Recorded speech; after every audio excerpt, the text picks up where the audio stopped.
Hello കൂട്ടുകാരെ, hi. എല്ലാവരും സുഖമായിരിക്കുന്നല്ലോ, സന്തോഷമായിരിക്കുന്നല്ലോ.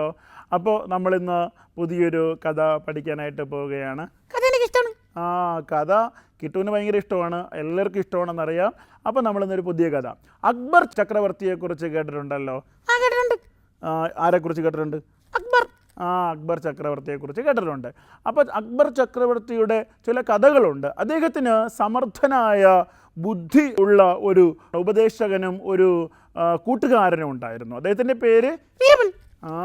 വീരബൽ. അപ്പോൾ കിട്ടുന്നറിയാമല്ലേ അതൊക്കെ.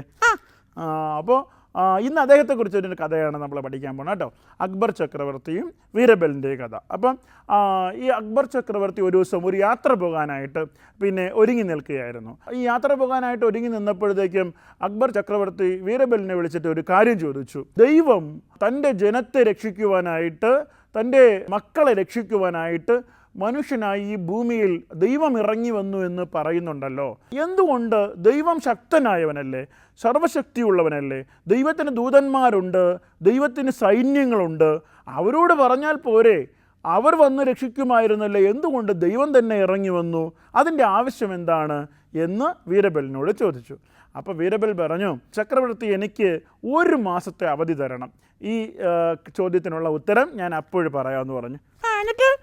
എന്നിട്ട് എന്തെന്നറിയാമോ? അപ്പോൾ ചക്രവർത്തി പറഞ്ഞു, അങ്ങനെയെങ്കിൽ എന്ന് നിങ്ങൾക്ക് ഉത്തരം കണ്ടുപിടിക്കാൻ കഴിയുമോ അന്ന് നമ്മൾ യാത്ര പോകും എന്ന് പറഞ്ഞു.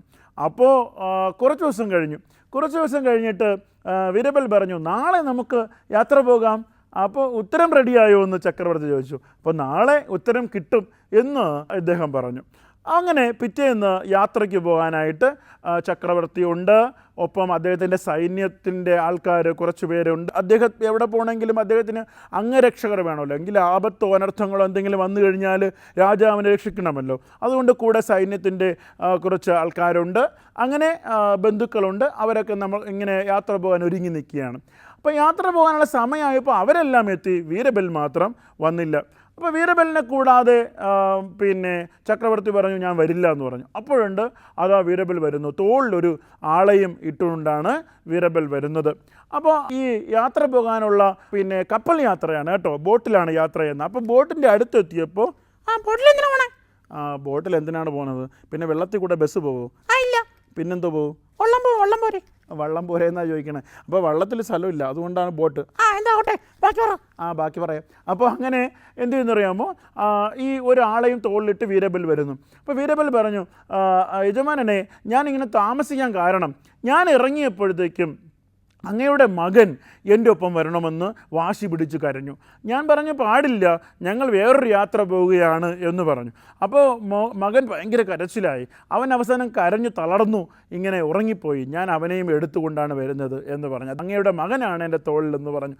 അപ്പോൾ ഈ യാത്ര പോകാനുള്ള തിരക്കിനിടയിൽ ഈ മകൻ്റെ മുഖം ഒന്ന് ശ്രദ്ധിക്കാനായിട്ട് ഈ ചക്രവർത്തി പോയില്ല. പെട്ടെന്ന് ബോട്ടിൽ കയറാൻ പറഞ്ഞു. കയറി അവരിങ്ങനെ യാത്ര തുടങ്ങി. ഒരു പകുതി ദൂരമൊക്കെ എത്തിയപ്പോഴത്തേക്കും ഈ വീരബൽ എന്ത് ചെയ്യുന്നറിയാമോ? വീരബലിൻ്റെ തോളിൽ കിടന്ന ഈ മകനെ എടുത്ത് വെള്ളത്തിലേക്ക് ഒറ്റയേറ്. അപ്പോൾ ചക്രവർത്തിക്ക് ഭയങ്കര വിഷമമായി. ചക്രവർത്തി ചാടി വെള്ളത്തിലിറങ്ങിയിട്ട് മുങ്ങിത്താഴുന്ന തൻ്റെ മകനെ എടുത്തു നോക്കിയപ്പോഴാണ് ചക്രവർത്തി ശ്രദ്ധിക്കുന്നത്, ഈ എടുത്തെറിഞ്ഞത് മകനായിരുന്നില്ല, പകരം ഒരു ഡമ്മിയായിരുന്നു, ഒരു പാവയായിരുന്നു. ചമ്മിപ്പോയി. ചക്രവർത്തി ചമ്മിപ്പോയി. പക്ഷേ ചക്രവർത്തിയാണ്, ദേഷ്യം വരും, പെട്ടെന്ന് ശിക്ഷയുണ്ടാവും. അപ്പോൾ അതിനു മുമ്പ് തന്നെ വീരബൽ പറഞ്ഞു, അങ്ങ് എന്നോട് ക്ഷമിക്കണം. ഞാൻ അങ്ങയുടെ ചോദ്യത്തിനുള്ള ഉത്തരം കണ്ടെത്തുന്നതിനുള്ള ഒരു മാർഗമായിരുന്നു ഇത്. അപ്പോൾ അദ്ദേഹം ചോദിച്ചു, അതെന്താണ് മാർഗം? അപ്പോൾ ഈ വീരബൽ പറഞ്ഞു, അങ്ങ് എന്തിനാണ് മകനെ രക്ഷിക്കുന്നതിന് വേണ്ടിയിട്ട് അങ്ങ് തന്നെ എടുത്ത് ചാടിയത്?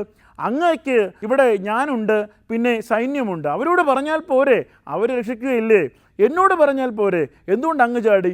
അപ്പോൾ അദ്ദേഹം പറഞ്ഞു, എൻ്റെ മകൻ വെള്ളത്തിൽ ഇങ്ങനെ മുങ്ങിത്താഴുമ്പോൾ എനിക്ക് നോക്കി നിൽക്കാൻ കഴിയുമോ? അതുകൊണ്ട് ഞാൻ അവരെ രക്ഷിക്കുവാൻ വേണ്ടി എടുത്തു ചാടി. അപ്പോൾ വീരബൽ പറഞ്ഞു, യജമാനനെ, അതുപോലെ തന്നെയാണ് ദൈവം മനുഷ്യനായി ഈ ഭൂമിയിലേക്ക് ഇറങ്ങി വന്നത്. ദൈവത്തിൻ്റെ മക്കൾ ഈ ഭൂമിയിൽ പാപത്തിൽ കഷ്ടപ്പെടുമ്പോൾ, അവർ പാപത്തിൽ മരിക്കുവാൻ പോകുമ്പോൾ അവരെ രക്ഷിക്കുവാൻ ദൈവമല്ലേ ഇറങ്ങി വരേണ്ടത്? ആ ദൈവം മനുഷ്യനായി ഇറങ്ങി വന്നതിന് കാരണം ആ മനുഷ്യരെ രക്ഷിക്കുവാൻ അവൻ അവരെ മക്കളായി സ്നേഹിച്ചത് കൊണ്ട് തന്നെ എന്ന് അദ്ദേഹം മറുപടി പറഞ്ഞു. അപ്പോൾ ചക്രവർത്തിക്ക് കാര്യങ്ങളൊക്കെ ബോധ്യമായി. പ്രിയപ്പെട്ട കൂട്ടുകാരെ, നമ്മൾ മനസ്സിലാക്കേണ്ട ഒരു കാര്യം, ദൈവം നമ്മളെ രക്ഷിക്കുവാൻ നമ്മുടെ അരികിലേക്ക് ഇറങ്ങി വന്നവനാണ്.